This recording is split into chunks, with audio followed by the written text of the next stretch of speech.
बिल्कुल देसी स्टाइल में नए तरीके से बनाएंगे चना चाट।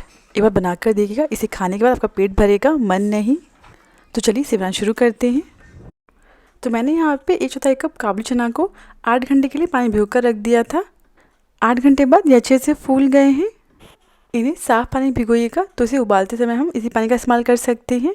अब इन्हें हम कुकर में डाल देंगे और इसमें थोड़ा और पानी ऐड करेंगे, जिससे जो काबुली चने हैं ना वो पानी में अच्छे से डिप हो जाएं। नेक्स्ट इसमें आधा चम्मच या फिर स्वाद अनुसार नमक ऐड करेंगे।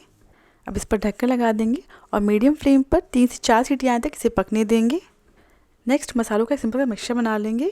एक बोल में 1 चम्मच कश्मीरी लाल पाउडर ले लेंगे, 1 चम्मच धनिया पाउडर, 1/4 चम्मच हल्दी, आधा चम्मच गरम मसाला और आधा चम्मच अमचूर पाउडर ऐड करेंगे। इसमें 1/4 कप पानी ऐड करेंगे और सारी चीज़ों को अच्छे से मिक्स कर लेंगे। अगर आपके पास छोले मसाला है ना, तो आप सिंपली कश्मीरी लाल पाउडर और छोले मसाले ले लीजिएगा और पानी मिक्स करके मिक्सचर बना लीजिएगा। इसी के साथ मसाले का मिक्सचर बिल्कुल रेडी है। इसे हम साइड में रख देंगे। नेक्स्ट एक उबला हुआ आलू ले लेंगे और इसके पीसेस कट कर लेंगे। सो आपको चाट में जैसे पीसेस चाहिए आलू के, आप उस हिसाब से इसका साइज़ रखिएगा। आप चाहें तो उबले आलू की जगह पनीर ले सकते हैं। सारे आलू के पीसेस कट कर रेडी कर लिए हैं। चलिए फटाफट से काबुली चने को चेक कर लेते हैं। 3 सीटी आने के बाद ये जो चने हैं अच्छे से पक गए हैं। एक दाना चेक कर लीजिएगा प्रेस करके अच्छे से पके हैं या नहीं। इसके बाद गैस पर मीडियम फ्लेम पर पैन रख देंगे और उसमें आधा चम्मच घी ऐड करेंगे। आप घी की जगह ऑयल का इस्तेमाल कर सकते हैं। जब घी मेल्ट हो जाएगा तो इसमें हम जो हमने उबले आलू कट के रखे थे ना, उन्हें ऐड कर देंगे। इन आलूओं को हमें तब तक भुनना है जब तक ये जो आलू हैं बाहर से अच्छे से क्रिस्पी ना हो जाए। अगर आपने नॉनस्टिक पैन का इस्तेमाल नहीं किया है तो इन्हें चलाते रहिएगा ताकि ये तले पर चिपके ना। आलू के पीसेस थोड़े से बड़े हैं, मैंने इस तरीके से कट कर रही हूँ।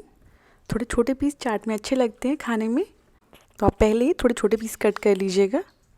और इसी के साथ ये जो आलू हैं अच्छे से फ्राई हो गए हैं, बाहर से बहुत ही बढ़िया क्रिस्पी हो गए हैं।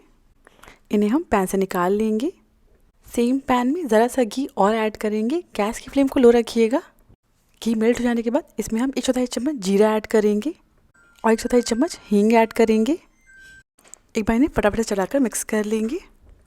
नेक्स्ट इसमें जो हमने मसाले का मिक्सचर बना के रखा था ना, उसे ऐड कर देंगे। एक बार मसाला मिक्सचर को चला लीजिएगा और सेम बोल में ही थोड़ा सा पानी ऐड करके पैन में डाल देंगे, जिससे जो हमारे मसाले हैं ना वो जले ना। इन्हें लो फ्लेम पर तब तक भूनेंगे जब तक ये जो मसाले का मिक्सचर है ना ये ड्राई ना हो जाए। अगर आपको स्पाइसी कम पसंद है तो आप चाहें तो मसाले की मात्रा को कम कर सकते हैं। और इसी के साथ जो मसाले अच्छे से भुन गए हैं, देखिए इस तरीके से थोड़ा सा पानी रखिएगा ताकि जो छोले हैं ना वो इनको एब्जॉर्ब कर लें अच्छे से।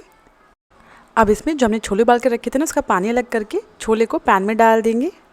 छोले को मसाले के साथ अच्छे से मिक्स कर लेंगे। इन्हें 1 से 1.5 मिनट के लिए लगातार चलाते हैं, मसालों के साथ अच्छे से भून लेंगे। और इसी के साथ जो छोले हैं मसालों से अच्छे से मिक्स हो गए हैं, अब गैस को बंद कर देंगे। आप चाहें तो इसी मसाले में जो हमने उबला आलू स्टर फ्राई करके रखा था ना, उसे ऐड कर सकते हैं, जिससे आलूओं के ऊपर भी मसाले कोटिंग हो जाएगी। अब इस छोले को हम एक बोल में निकाल लेंगे। छोले के एक ही दाने पर बहुत ही बढ़िया कोटिंग होगी मसाले की। नेक्स्ट इसमें फ्राई किया हुआ उबला आलू ऐड करेंगे। अब इसमें जाएगा 2 चम्मच बारीक कटा हुआ प्याज, 2 चम्मच बारीक कटा हुआ टमाटर ऐड करेंगे, 2 चम्मच बारीक कटा हुआ खीरा ऐड करेंगे, 2 बारीक कटी हुई हरी मिर्च और बारीक कटी धनिया पत्ती ऐड करेंगे। नेक्स्ट इसमें आधा चम्मच चाट मसाला ऐड करेंगे, क्योंकि सब्जियों में और आलू में हमने कुछ भी नहीं ऐड किया है। बस अब इन सारी चीज़ों को अच्छे से मिक्स कर लेंगे। बहुत ही सिंपल सा चाट है, बहुत जल्दी बनकर रेडी हो जाता है। इसे बनाने के लिए मुश्किल से 1 चम्मच घी का इस्तेमाल हुआ है। लास्ट में इसमें 1 चम्मच नींबू का रस ऐड करेंगे। आप चाहें तो क्रंच के लिए इसमें थोड़ी सी भुनी मूंगफली भी ऐड कर सकते हैं। और बस नींबू के रस को भी अच्छे से मिक्स कर लेंगे। और ये लीजिए हमारा चना चाट बिल्कुल रेडी है। बहुत ही टेस्टी बनता है, प्लस ये हेल्दी भी है। एक बार बनाकर देखिए, इसे खाने के बाद आपका पेट भरेगा, मन नहीं। कुछ चटपटा खाने का मन करे तो बस इसे ज़रूर ट्राई करिएगा। अगर आपको रेसिपी पसंद आई हो तो प्लीज़ मेरे चैनल को सब्सक्राइब करना ना भूलें।